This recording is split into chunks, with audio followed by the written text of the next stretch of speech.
what kind of conversation goes on between you and Dr. Amaral if he came to you with this idea?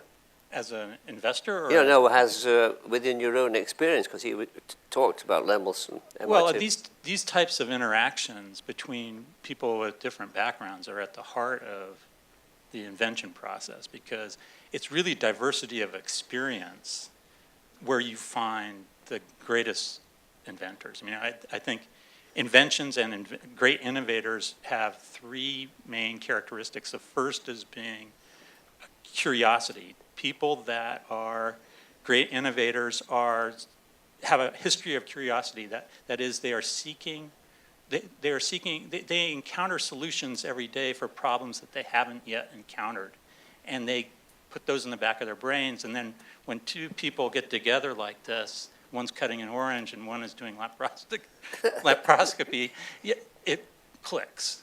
The second is empathy. If you look at the great inventors, they have to understand a problem. They have to get into the shoes of a customer. And you have to have a certain kind of empathy to do that. You can't just look at it with your eyes. You have to get into the customer's eyes. Right. And the final thing is leadership, which I think, if we talk about Thomas Edison, no one of us has the skills to solve, especially the problems. Particularly today. Yep. Yeah, particularly. So you have to have kind of an infectious enthusiasm that draws people with those skills to you. And, if you think about all those three things, and people like Thomas Edison had that. Yeah. And, and what's interesting about those three things are elements of character. What kind of experience have you had, Dr. NADEEM, in this business of drawing on other people's experience? I mean, General Electric strikes me as a closed thing, a closed world.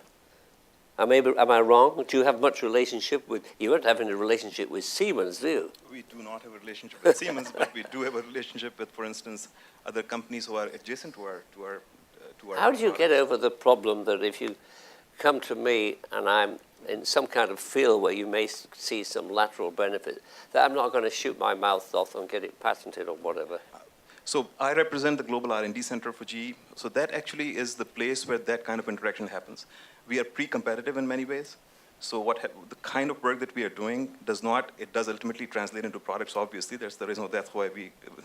Keep it secret. Not keeping secret, but making sure that at a certain level, pre-competitively, we are leveraging all the experience from outside. Once the idea has become a very specific product, then we file the IP, then we have the intellectual property around it, and then we make it more of an internal program. But as a matter of fact, there are examples. I'll give you an example of something we are doing in beta amyloid imaging, Alzheimer's disease. This is such a complex problem, detecting and diagnosing this disease, that we believe that GE as a company itself, but just by itself, may not be able to solve the problem. So we joined hands with Eli Lilly. And as a matter of fact, that collaboration between Eli Lilly and GE is pretty unique, because they are giving us some compounds that they've been working on, which are therapeutic compounds, but we could try to modify them and make them into diagnostic use.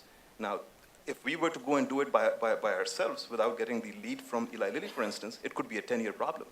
The fact that we are working with Eli Lilly made it perhaps a 5-year problem. What about in Johnson & Johnson when you were doing this? I'm interested in how it works in organizations, because most of you work in large organizations. I don't know how you break through or where you get the sustaining involvement that you want without getting interference. So mine, actually, the harmonic scalpel story was I was not in Johnson & Johnson at the time. Oh. So that was really done through an outside startup venture. And listening to NADEEM, I think it's very enlightened strategic viewpoint to think in an economic downturn to being investing in the future.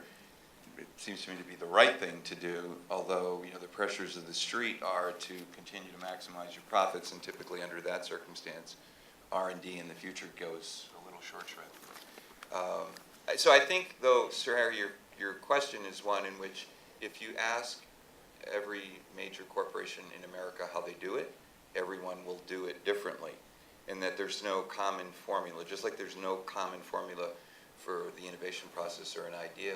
So we at Johnson & Johnson are very decentralized, and the operating companies are focused on their specific problems and issues and product cycle iterative development.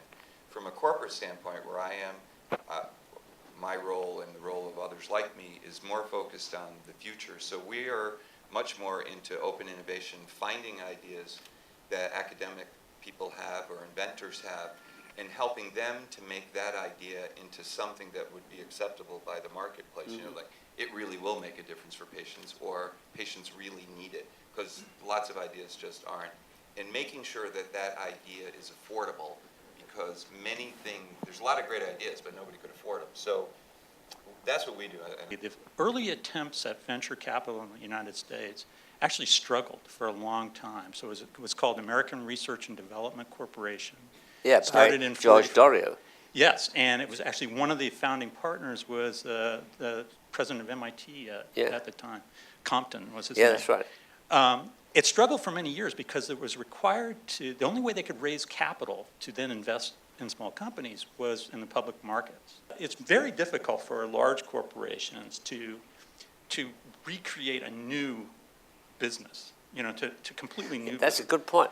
They can buy them. Small corp. So that's actually the message there for people who are entrepreneurial is that if you were to look, I bet, at major corporations, certainly in the United States, the principal way that new ideas come is from venture companies. Yeah. I personally spend a lot of time looking at those as well. Just a couple of things have resonated with me. Everybody's kind of talked about there can't be everything in one person's head today, that you need these cross-disciplinary teams, and I thought your 3 points were very good. I would add one more there, which is I think those teams, they have to be very good at making things simple, because otherwise you have the Tower of Babel problem where, you know, I don't understand what the heck you're saying.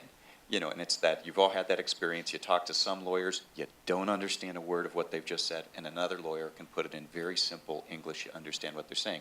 So if two people from very different disciplines are talking to each other, the other characteristic that I think they need is the ability to make it simple.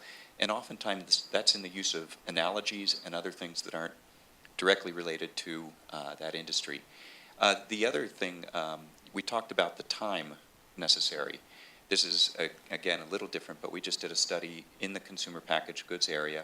We went across 25 major companies, asked them all about their new product practices, and then looked and saw what correlated with greater levels of success.